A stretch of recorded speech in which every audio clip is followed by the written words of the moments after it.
A policeman in Washington, D.C. was working one of his patrol areas, and he came up to a car in a park, and the car was running, and he saw a figure slumped over the steering wheel. He got there looking in with a flashlight, and he saw a 14-year-old boy with a bullet through the back of his head. And he said, oh no, he has a son himself. That could have been his son. And he says, something ought to be done. We're losing too many young people.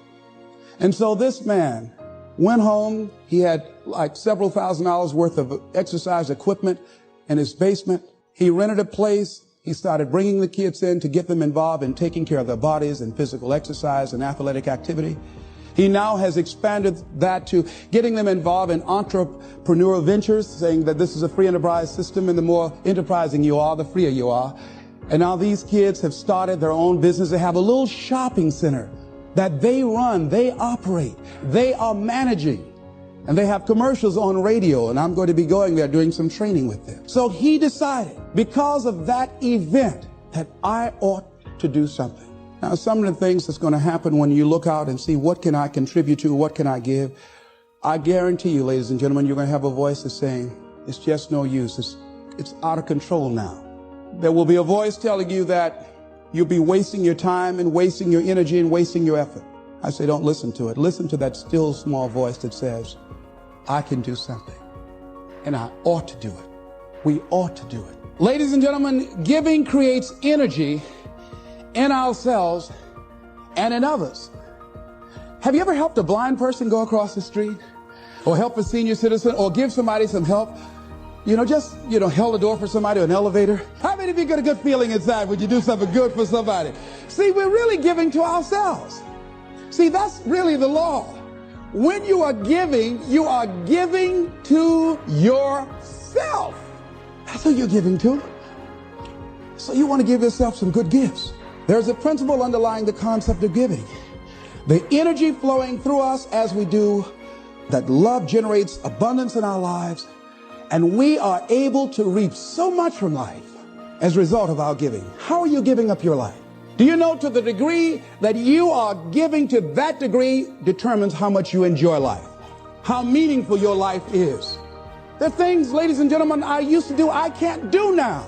That is unbecoming for the role that I have selected with where I am in my life and what I want to contribute to life. It is inconsistent. I can't do it. Even if I desire to do it, I can't do it. No, because it doesn't fit, because of my vision of myself and the contribution that I want to make to life. Because it's not enough to give the message. You must also be the message. That we must give out of a sense of oughtness.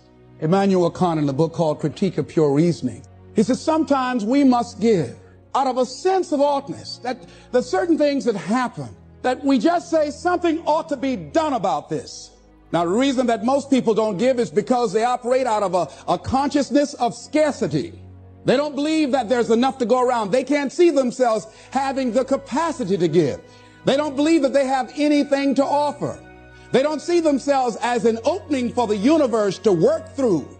So if you begin to look at this new era that we're in, begin to see yourself as an opening for the universe to move through, to work through, to make a difference in life. See yourself being used by life to improve the quality of life, to expand and to grow. Most people have a very limited view of themselves and a very limited view of the universe, do not see their relationship to the universe, and cannot see how energy and things can flow through them. I love Gibran and the prophet. Then said a rich man, speak to us of giving. And he answered, you give but little when you give of your possessions, but it's when you give of yourself that you truly give. Gibran goes on to say, there are those who give little of the much which they have, and they give it for recognition, and their hidden desire makes their gifts unwholesome. And we know people who give only to be recognized. I love that old saying, judge a man not by what he does, but by that he doesn't have to do. And to judge the true quality of a man is what he'll do when nobody's looking. Gibran goes on to say something else important. He says, and there are those who have little and give it all. These are the believers in life and the bounty of life. See, most people don't give, ladies and gentlemen, because they don't believe in life. Most people don't give because they don't understand the abundance in life.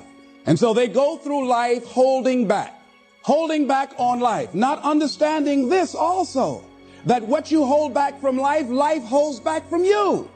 So most of us go through life, ladies and gentlemen, not giving, and we're cheating ourselves, and you're also cheating life. See, I believe that all of us have some work to do.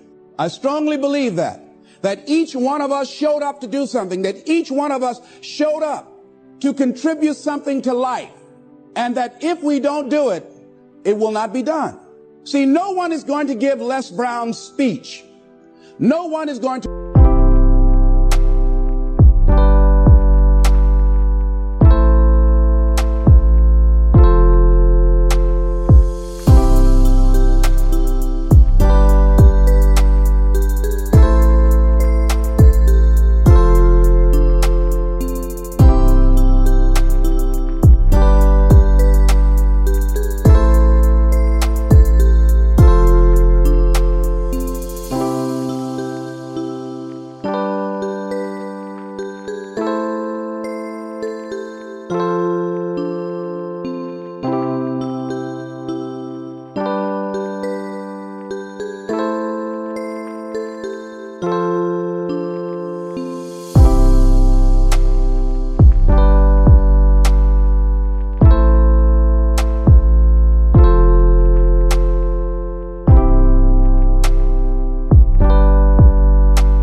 write your book.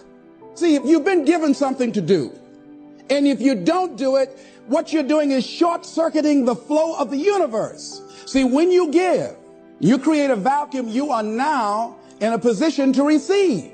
See, if I have my arms closed, holding on to everything I've got, nothing is available to come in. But if I'm open, if I've created a vacuum there by giving and keeping the flow going, the stuff in the universe is going to come back to me, ladies and gentlemen.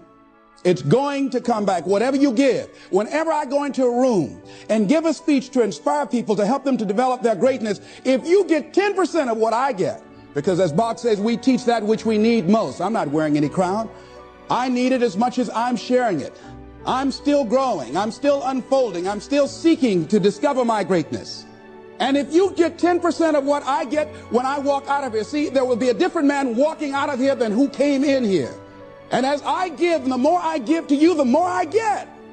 Most people don't understand that. That's a law of life. Do you know that we can literally eliminate poverty overnight? We can eliminate hunger and homelessness overnight if people understood the concept of what giving means and the power in it, about the difference that it can make in our lives. I guarantee, if you go to any rundown neighborhood and interview the people there, evaluate their lifestyles and what they're doing and what they're contributing to life, and then go in a wealthy neighborhood and talk to those people.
And evaluate them and check out what they're doing with their energy and their time and what they're contributing to life. Here's what you're going to discover what Earl Nightingale said. He said, our success in life is directly related to the quantity and the quality of the service that we give.